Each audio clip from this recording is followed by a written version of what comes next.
యిర్మీయా గ్రంథము 6వ అధ్యాయము. బెన్యామీనీయులారా, యెరూషలేములో నుండి పారిపోవుడి, తెకోవలో బోరధ్వని చేయుడి, బెత్ హక్కెరెము మీద ఆనవాలుకై ధ్వజము నిలువబెట్టుడి. కీడు ఉత్తర దిక్కు నుండి వచ్చుచున్నది, గొప్ప దండు వచ్చుచున్నది. సుందరియు సుకుమారియు సియోను కుమార్తెను పెళ్లగించుచున్నాను. గొర్రెల కాపరులు తమ మందలతో ఆమె యొద్దకు వచ్చెదరు.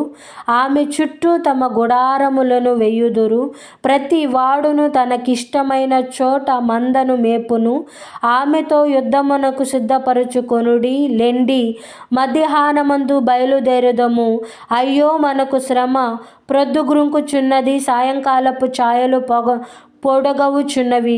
పొడుగవుచున్నవి. లెండి, ఆమె నగరులను నశింపజేయుటకు రాత్రి బయలుదేరుదము. సైన్యములకు అధిపతియగు యెహోవా ఇలాగు సెలవిచ్చుచున్నాడు: చెట్లను నరికి యెరూషలేమునకు ఎదురుగా ముట్టడి దిబ్బ కట్టుడి. ఈ పట్టణము కేవలము అన్యాయమును అనుసరించి నడుచున్నది గనుక శిక్ష నొందవలసి వచ్చెను. ఈ ఊట తన జలమును పైకి ఉబగ చేయునట్లు అది తన చెడుతనమును పైకి ఉబగ చేయుచున్నది. బలాత్కారమును దోపుడును దానిలో జరుగుట వినబడుచున్నది. గాయములును దెబ్బలును నిత్యము నాకు కనబడుచున్నవి. యెరూషలేమా, నేను నీ యొద్ద నుండి తొలగింపబడకుండునట్లును, నేను నిన్ను పాడైన నిర్మానుష్య ప్రదేశముగా చేయకుండునట్లును శిక్షకు లోబడుము. సైన్యములకు అధిపతియగు యెహోవా ఇలాగు సెలవిచ్చుచున్నాడు: ద్రాక్ష చెట్టు ఫలమును ఏరుకొనున్నట్లు మనుష్యులు ఏమీయూ మిగలకుండా ఇశ్రాయేలు శేషమును ఏరుదురు. ద్రాక్ష పండ్లను ఏరువాడు చిన్న తీగెలను ఏరుటకై తన చెయ్యి మరలా వేయునట్లు నీ చెయ్యి వేయుము. విందురని నేనెవరితో మాటలాడెదను? ఎవరికి సాక్ష్యమిచ్చెదను? వారు వినుటకు తమ మనసు సిద్ధపరచుకొనరు గనుక వినలేకపోయిరి. ఇదిగో, వారు యెహోవా వాక్యమందు సంతోషము లేని వారై దాన్ని తృణీకరింతురు. కావున నేను యెహోవా క్రోధముతో నిండియున్నాను. దానిని అణుచుకొని నేను విసికియున్నాను. ఒకడు తప్పకుండా వీధిలో నున్న పసి పిల్లల మీద యవ్వనుల గుంపు మీదను దానిని కుమ్మరింపవలసి వచ్చెను. భార్యాభర్తలను వయసు వారి మీదను వృద్ధులను పట్టుకొనబడెదరు. ఏమీయూ మిగలకుండా వారి ఇండ్లను, వారి పొలములను, వారి భార్యలను ఇతరులకు అప్పగింపబడుదురు.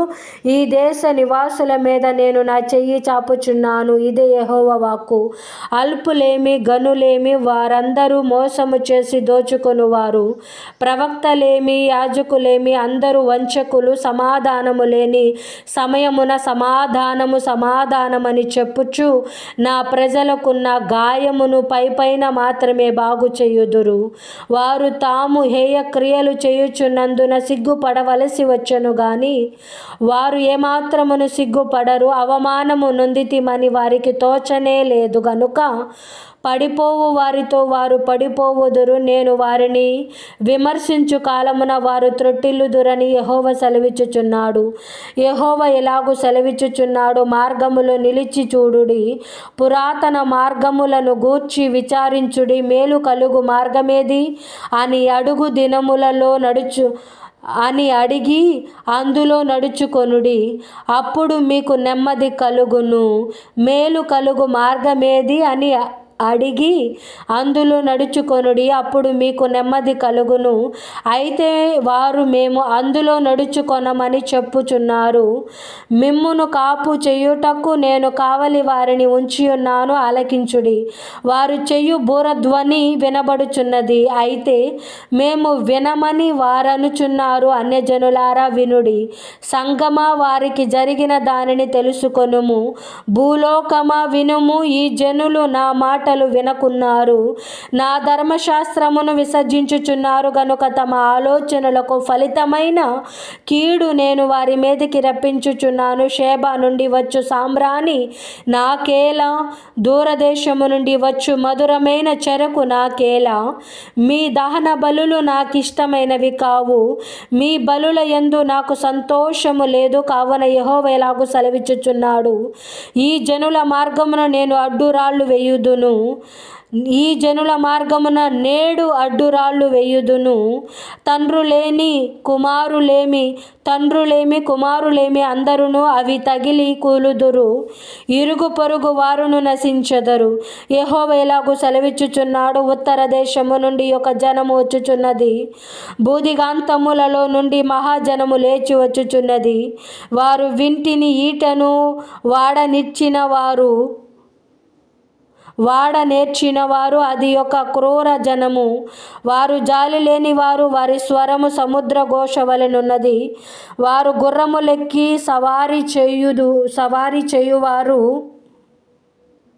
సియోను కుమారి, నీతో యుద్ధము చేయవలెనని వారు యోధుల వలె వ్యూహము తీరియున్నారు. దాన్ని గూర్చిన వర్తమానము విని మా చేతులు బలహీనమగుచున్నవి. ప్రసవించు స్త్రీ వేదన పడునట్లు మేము వేదన పడుచున్నాము. పొలములోనికి పోకుము, మార్గముల్లో నడవకుము. శత్రువులు కత్తిని జులిపించుచున్నారు, నలుదిక్కుల భయము తగులుచున్నది. నా జనమా, పాడు చేయువాడు హఠాత్తుగా మా మీదికి వచ్చుచున్నాడు. గోనె పట్ట కట్టుకుని బూడిద చల్లుకొనుము. ఏక కుమారుని గూర్చి దుఃఖించున్నట్లు దుఃఖము సలుపుము, ఘోరమైన దుఃఖము సలుపుము. నీవు నా జనుల మార్గమును తెలుసుకొని పరీక్షించున్నట్లు నిన్ను వారికి వన్య చూచువానిగాను, వారిని నీకు లోహపు తుంటగాను నేను నియమించి ఉన్నాను. వారందరూ బహుద్రోహులు, కోడెగాండ్రు, వారు మట్టి లోహము వంటి వారు. వారందరూ చెరుపువారు, కొలిమి తిత్తి బహుగా బుసలు కొట్టుచున్నది గాని అగ్నిలోనికి సీసమే వచ్చుచున్నది. వ్యర్థముగానే చొక్కము చేయుచు వచ్చెను. దుష్టులు చొక్కమునకు రారు. యెహోవా వారిని త్రోసివేశాను గనుక త్రోసివేయవలసిన వెండి అని వారికి పేరు పెట్టబడును.